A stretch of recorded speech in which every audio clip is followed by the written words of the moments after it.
A lovely Thursday morning to you here at 5:15. About an hour ago, we had a tiny little shower develop and move through, say, the MacDill Air Force Base in South Tampa, and now just a few sprinkles left with it.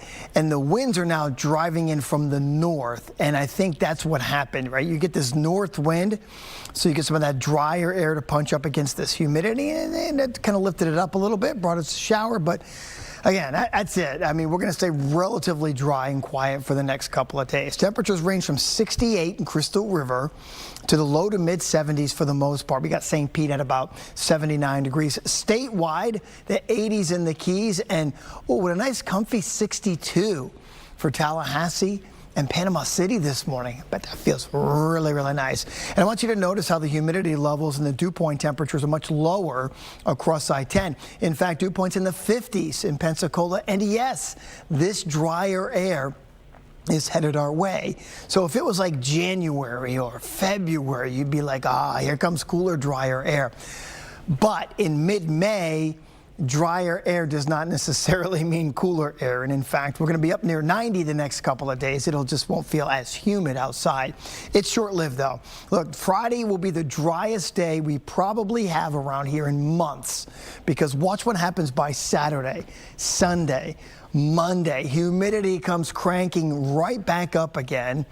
And with that, the onset of some afternoon and evening showers. Another way to see this drier air is let's look at the mid-levels of the atmosphere. You see this yellowish, brown, kind of tannish color, whatever it is on your screen.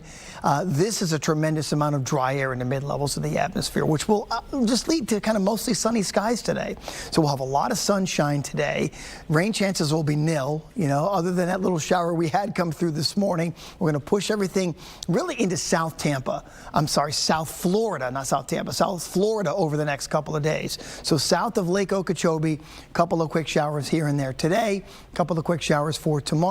And as soon as the moisture comes back over the weekend, meaning the humidity goes back up, watch what happens as the shower chances begin to redevelop and work their way back to the north again. Now, what will happen on the over the weekend and early next week, our winds will shift to the southeast instead of having that west wind that we've had. So any showers that do develop, say Monday, Tuesday, Wednesday, will likely push back to the west coast, right? That's what we need.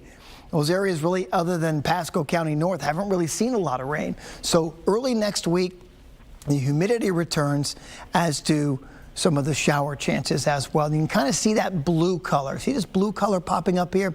This is our rainfall accumulation map for the next 7 days or so.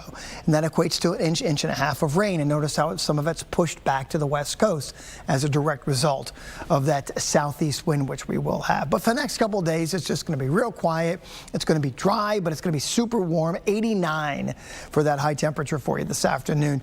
Mild, comfy tonight. Lows, Tampa gets down to 72 with that drier air in place. There'll be some 60s inland and north, and that'll be a nice little treat for you first thing tomorrow morning, because it turns right back up to 90 for Friday afternoon with mostly sunny conditions and just kind of a hot, drier air mass in general. With the winds picking up out of the north today, we're going to yield more of a moderate chop on the coastal water, so be mindful of that for those going out and doing any boating today. Seas running 2 to 3 feet rather than less than a foot, which we've had all week long. So after today, it's lower 90s right through next Wednesday with increasing afternoon shower chances early next week.